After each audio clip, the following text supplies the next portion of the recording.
Hello guys, তো এখন সময় সন্ধে আর আমার খেতে ইচ্ছে করছিল কিছু ঝাল ঝাল। আর ঝাল ঝাল বলতে একটা কথাই মাথায় আসে যে ঝালমুড়ি, ভাজা ভিজা বা বারো ভাজা।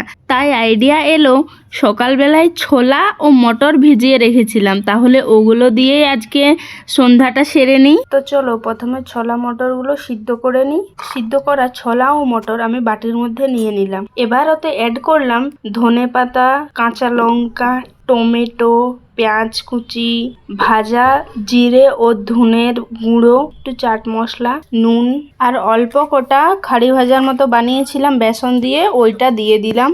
তাহলে একটু মুচমুচে লাগবে, যেহেতু চেনাচুর নেই আমার কাছে। তারপর ভালোভাবে মিক্স করে নিলাম আর হয়ে গেল আমাদের ঝাল ঝাল ভাজা ভিজে। চলো এবার টেস্ট করা যাক। বাহ, দেখতে তো সেই লাগছে, এবার খেয়ে দেখি কেমন লাগে। ওয়াও, যেমন ভেবেছিলাম তার চেয়েও বেশি টেস্টি হয়েছে।